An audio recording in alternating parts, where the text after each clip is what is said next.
జీ5 ఉండగా మీ favourite TV shows ని మీరు అస్సలు మిస్ అవ్వలేరు. Complete free. సుధీర్, అంతా సిద్ధమేనా? అన్నీ రెడీ చేసి పెట్టాను మేడం.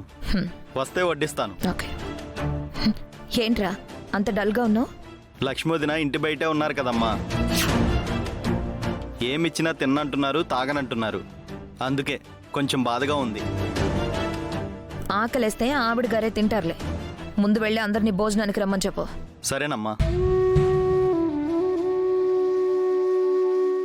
పెద్దమ్మ గారు, డిన్నర్కి అన్నీ రెడీ చేసి పెట్టాను, రండి. నాకేమీ ఆకలిగా లేదురా. సార్, మీరు వివేక్ భయ్యా, మీరైనా రండి. నాకు కూడా ఆకలిగా లేదురా. బామ్మగారు, మీరెందుకు ఆకలిగా లేదంటున్నారో నాకు అర్థమైంది. దయచేసి నా గురించి ఆలోచించకండి. మీరు భోంచేసి టాబ్లెట్లు వేసుకోవాలి. ఆ విషయం మర్చిపోతున్నారు. వెళ్ళి తినండి. నువ్విలా తినకుండా తాగకుండా ఉంటే నన్ను మాత్రం సంతోషంగా వెళ్ళి తినమంటావా? మీరు టైంకి టాబ్లెట్స్ వేసుకోకపోతే మళ్ళీ చాలా ఇబ్బంది పడిపోతారు. నువ్వెన్నైనా చెప్పు లక్ష్మి, నువ్వు తినే వరకు మేం కూడా తినం.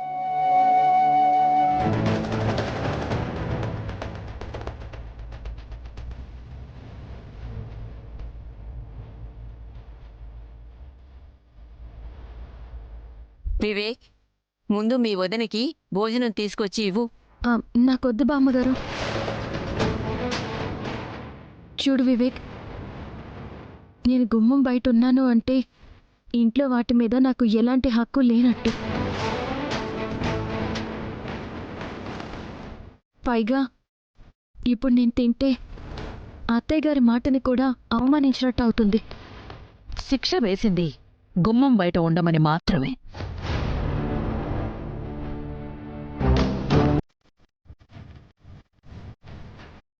గొంతు తడుపుకోవద్దు అనలేదు, కడుపు మార్చుకోమని చెప్పలేదు.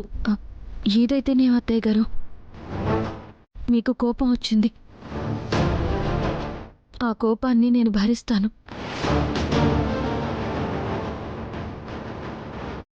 మీరు నాకు ఒక శిక్ష వేశారు, దాన్ని సంతోషంగా స్వీకరిస్తాను.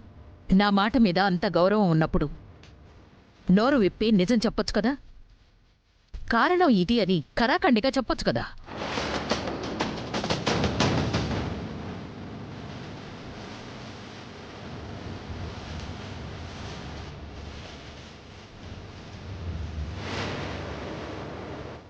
మామ్, తనకి చెప్పాలనిపించినప్పుడే చెప్తుందిలే.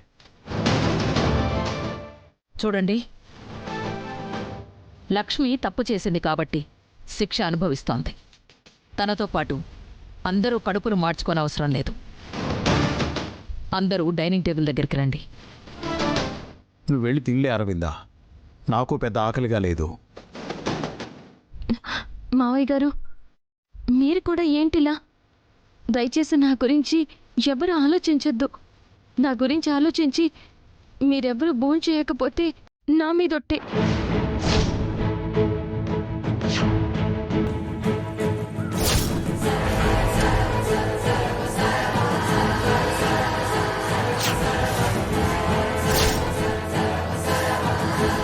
జీ5 యాప్ డౌన్లోడ్ చేసి అన్ని ఎపిసోడ్స్ పూర్తి ఉచితంగా చూడండి.